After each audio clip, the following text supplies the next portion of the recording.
All right, my friends, today I'm going to be talking about my experience having an echocardiogram done with bubbles, which was kind of crazy. I'd never heard of this before. And so let's talk about what it was like from a patient's experience.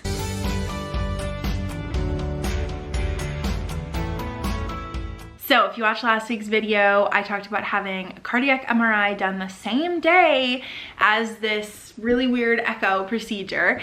And so I did my cardiac MRI in the morning, and then a few hours later, I went back to the hospital to get a echo done with bubbles. Now that's the unofficial name, but that is what my cardiologist called it. Right off the bat, he didn't even know the official name for it, which I think is like an echo with saline something something, but it is kind of crazy that they do an echocardiogram, which is basically an ultrasound of your heart with bubbles. And I don't know exactly how that doesn't kill you, because I have heard that if you get bubbles injected, like, you die. You know, in so many of the crime shows and stuff, right? You see like people being murdered by having bubbles injected into their IV. But somehow, I think there's a difference between arteries and veins or whatever. Somehow it all worked out and I didn't die. So let's talk about the experience. So I went in, and I'd never been to this location before. This was like a specifically like cardiac center. So they did all the cardiac tests at the center, which I've had other ones done, but anyway, I've just never gone to the center before. But the woman, the tech, was so sweet. She was like, all right, so this is what's gonna happen.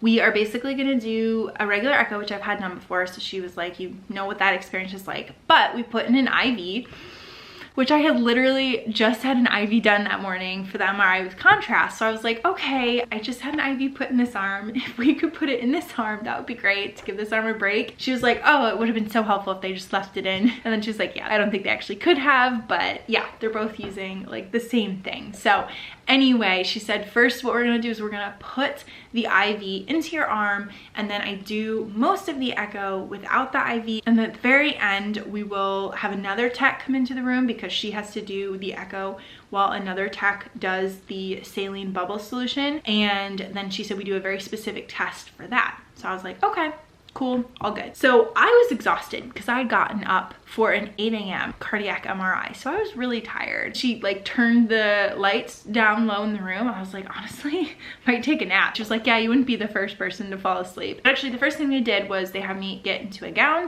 from the waist up, because she needed access, obviously, to my chest to do the ultrasound on my chest. And then she basically positioned me on my left side. She wanted me as close to the edge of this like bed as possible, but she didn't want me falling off. So basically she like was standing behind me with my back against her, and then she like had reached around and was doing the ultrasound on my chest with me on my side. It was very comfortable. Like I said, I really was tired, and I was this close to falling asleep, and I was ready for a nap, to be honest. Ready for a nap right now. So anyway, most of the first part, I did not have to do anything. She was just kind of moving around her little thing. Most of it was like up here. She did have to go like under my left boob to do some of the rest of the ultrasound there. But most of it was just her kind of moving around the probe. Obviously they put a lot of lube on the probe to be able to have good contact with your skin and kind of move it around. Most of it, I didn't have to do anything. A couple times she would like turn up the sound, I'm assuming, and you could hear the heart literally pumping. It was really cool, but again, I was facing like the opposite direction, and so I did not get to see that. Most of that was just super chill, nothing much going on. A couple times she had me like inhale and hold it, but obviously nowhere near as much as I had to do that on the cardiac MRI. And before I forget, the symptoms that I had that we were getting checked out was we wanted to see if there was shunting between my two, what is it, aortas? I don't know, the two sides of my heart. My symptom that we're checking out is when I lean forward, the chest pressure that I have 24/7, it goes away. If I lean forward like this, it feels like the elephant is gone off my chest. And that's a very weird, very specific symptom.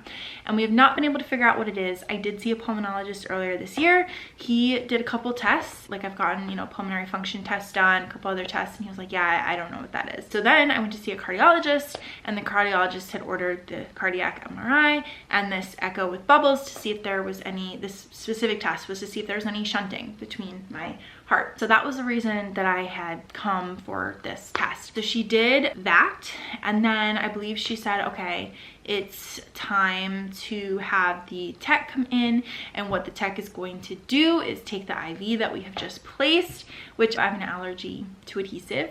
So having this IV with tape on both my arms at different parts of the day was kind of rough, and I still have hives from that experience, but it is what it is. So she was like, all right, you know, I'm gonna go call the tech and we're gonna do the bubbles part, right? Which is just a crazy experience and a crazy thing to say. All right, my battery died, so we're back. So anyway, then we were ready for the bubbles part, right? You know, she leaves the room, goes to get another tech, and then they come in and like prepare all of their stuff. And they have what looks like 2 different syringes. One must have just had air, and then the other one had a saline solution, and then it looked like she was just like pumping it up for a while, and then they had to coordinate, and the one tech would be like, all right, ready, and then she would say like pushing, and then she, after she had like pumped up the saline with bubbles, then she would push it into my IV while the tech was like frantically doing all of this imaging, and it was crazy. And then what they had me do was, after they had pushed it in, she said, okay, what you're gonna do is you're gonna do this bearing down motion. So you're gonna inhale and then basically act like you're gonna have a bowel movement, but don't have a bowel movement, but basically bear down and push and like tense your abdomen. So you do that movement, and then the next movement she has you do is cough. So and having done both of that movement, then you're basically done. And so what happened was, they were like looking at the results, or as they did it, they were looking at it and they were like, that was like, you know, it was fine, but let's do another one just to make sure that we get it. They were like, she's been here before for an echo, we don't want to have to do it again, so we're gonna do another one. So they got it ready, they did the whole like pumping up the saline with air again, which is crazy because they had it attached to my IV with 2 different syringes, like into one port. It looked crazy. And so anyway, we did the whole thing again, where they pump it up, they push it in, they're imaging while they do it, and then I do the bearing down motion, and then I do the cough. We did that, and then she was like, all right, we're almost done. And then the tech got to leave because we didn't need her anymore. And then she was like, okay, the last thing we're gonna do is have you lay on your back. And she did some, I think mostly under my left boob, and then a little bit up here, and then right under my throat. I don't know what we were looking at here, but right under my throat as well. And of course, this whole time they're just leaving like a trail of lube just everywhere. Ugh, it was really gross. With my autism, I have such a hard time with different textures on me, or getting wet if the like one part of me gets wet while the rest of me is dry. Like that was a little gross. So anyway, then after she finished doing the part under my neck, then she basically laid, it was a little bigger than a paper towel, but it was like this piece of paper that was like that big on my chest for me to clean up after. And it was not enough. I had to go find more paper towels because there was just so much lube. It was really gross. But anyway, so she did the last part, and then she takes the IV out, and then yeah, she was like, okay, well, you're done. You get to like clean up, and then you get to go. And she was like, it's probably gonna be like 1 or 2 days, and then you get the test results, which is crazy fast for imaging, which was like amazing. But it took me so long to clean up because there was stuff up here, there was stuff under my boob that I couldn't even see. Like there wasn't a mirror in the room or anything, so it was all just by touch. And then when I put my clothes on, there was definitely still some left, which was really gross. Then I had to go in and get more out. Oh, so yeah, most people that part would be fine. For me, that was like really difficult with my autism to get all of it off of my body. But she was so sweet. All the texts were amazing, and I already got my results, and they did not see any shunting or anything. Everything was unremarkable, as they say, which always makes me feel like, wow, I want to be remarkable. But no, I was unremarkable, which was actually a good thing in this case. But yeah, so unfortunately that means that we're kind of back to square one with knowing why leaning forward takes the pressure off my chest. So I'm not exactly sure what we're gonna do next, but at least we've crossed things off the list, right? Like we figured out what it's not. So that is a good thing. But yeah, the test overall was like probably not even a half an hour. I mean, maybe it was a half an hour to get undressed, put the gown on, you know, put the IV in, take the IV out, get redressed. Maybe with all that, it was like half hour, but it really was not that bad.